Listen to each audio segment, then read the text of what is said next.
croyait plus fort.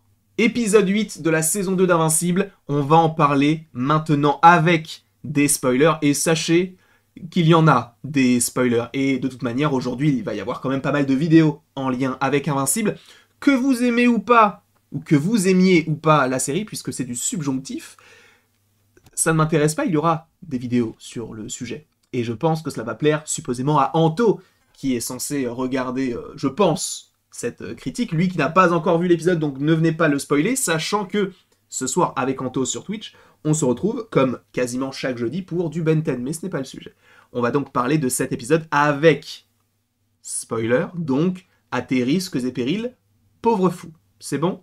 On commence avec une menace qu'on n'avait pas vraiment totalement vue du côté de la deuxième partie de la saison 2, donc Angstrom Levy, interprété par Sterling K. Brown, qui joue dans This Is Us, qui joue dans Black Panther, qui est au casting d'un film là avec Colman Domingo, pour lequel il avait été nommé aux Oscars pour le meilleur acteur second rôle, si je ne dis pas de bêtises. Bref, Angstrom Levy, un personnage qui peut faire penser un peu à Kang, dans le sens où, eh bien, c'est surtout lié au multivers.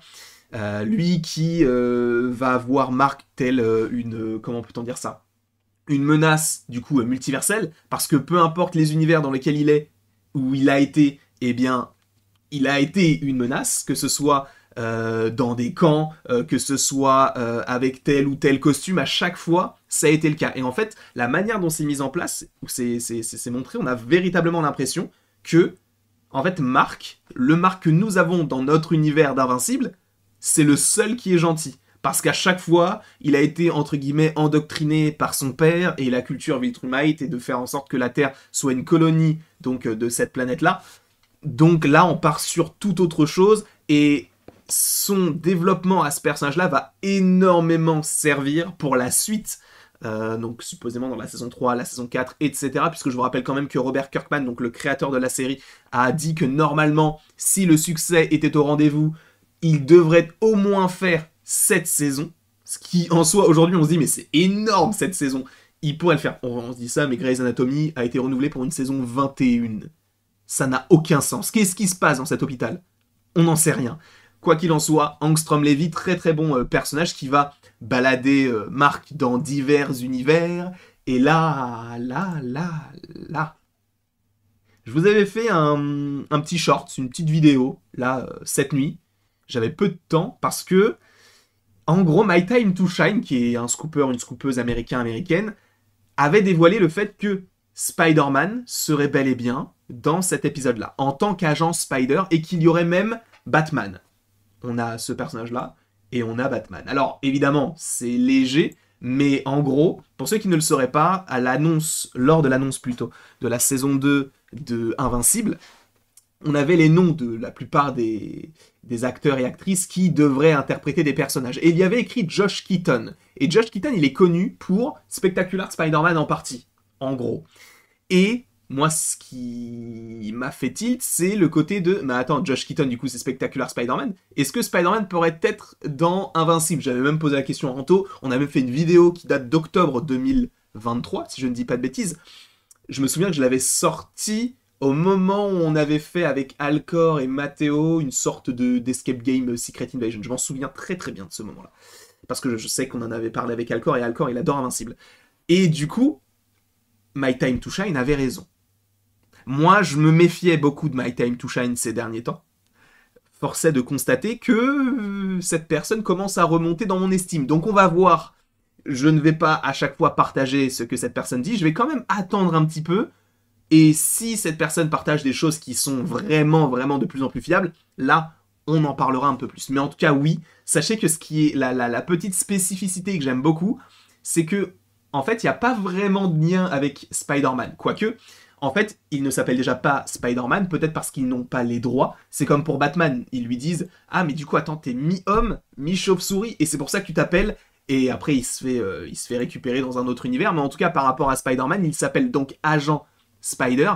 Et ce qui, moi, m'intéresse beaucoup, et ce qu'on m'a rappelé dans le chat, c'est qu'il dit « Non, mais t'inquiète, moi, le multivers, maintenant, je connais. » Comment ça, tu connais ? T'as vu un épisode de Spectacular Spider-Man, toi, qui parle du multivers ? Non. Eh bien, tout simplement parce que ça fait supposément référence à l'apparition du personnage dans quel film ? Spider-Man Across the Spider-Verse, où il a une petite phrase.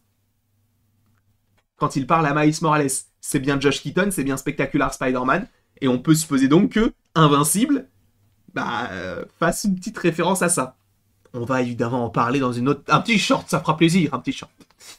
Et donc, moi j'aime beaucoup l'idée d'avoir mis ça. L'épisode était vraiment, vraiment très très bon.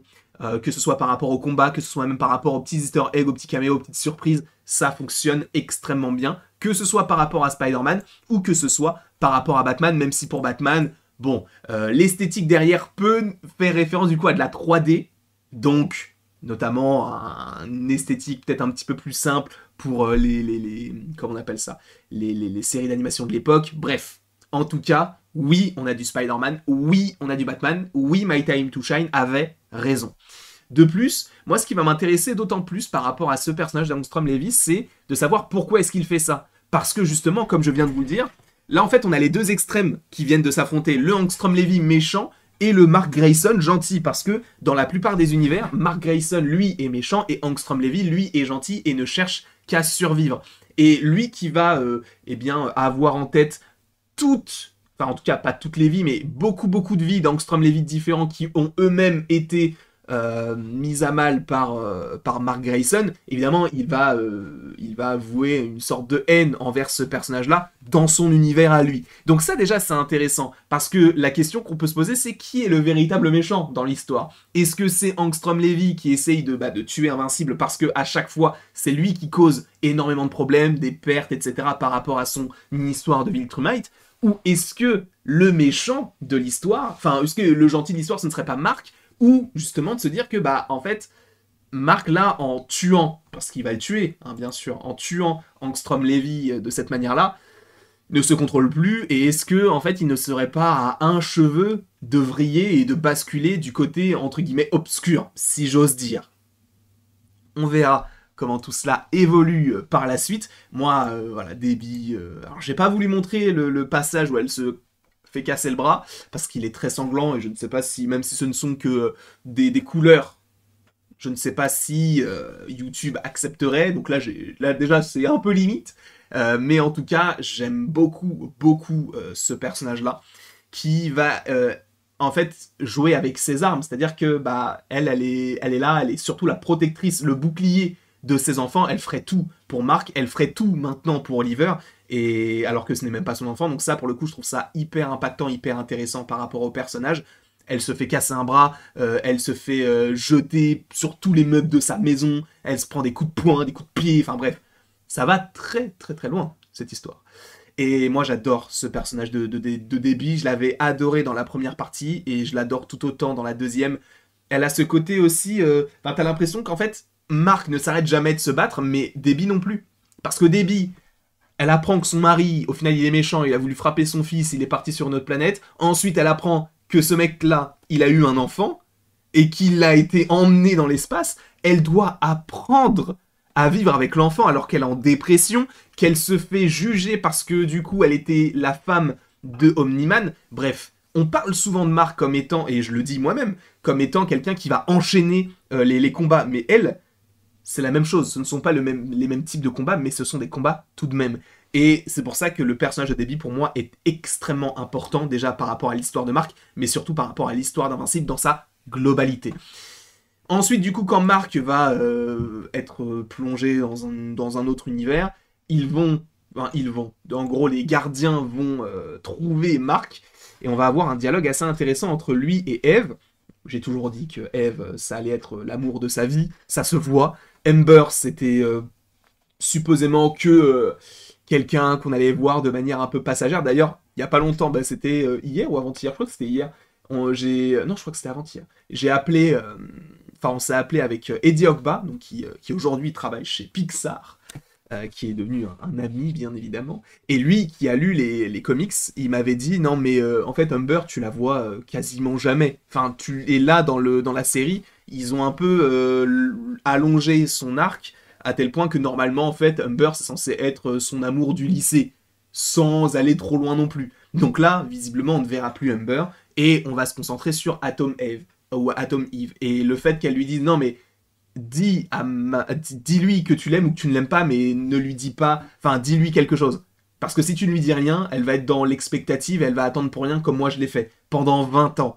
Donc ça, je trouve que c'est très très très cool aussi. Alors ça arrive peut-être comme un cheveu sur la soupe le fait qu'ils arrivent, mais en vrai, ça me dérange pas parce que je ne voyais pas forcément une saison entière sur Marc qui est coincé sur une réalité différente de la sienne, donc forcément il y allait avoir des personnages qui allaient arriver. Et on termine l'épisode avec des petites scènes qui sont entremêlées bien sûr, mais avec Allen the Alien qui parle à Omni-Man. Allen the Alien, on le sait, il est là pour libérer Omni-Man parce que il va y avoir une sorte d'opposition qui va s'effectuer par rapport, enfin plutôt contre les Viltrumites. Et en plus de ça, Omni-Man termine cette saison en disant « Et ma femme me manque. Comment ça, ta femme te manque ? Tu lui as dit que c'était un chien, que c'était ton animal de compagnie. Comment ça, elle te manque ? C'est une dinguerie. » Enfin bref, en tout cas, je vous remercie beaucoup d'avoir été présent aujourd'hui devant cette vidéo, devant ce live. N'hésitez pas à l'aimer, à le partager, à le commenter et à vous abonner si ce n'est pas déjà le cas. Et après tout ceci, il ne me reste plus qu'à vous dire à la prochaine pour la prochaine. Et je ne sais même pas si j'ai une musique d'outro ou d'intro, je ne sais pas, mais bref. Voilà, c'est tout.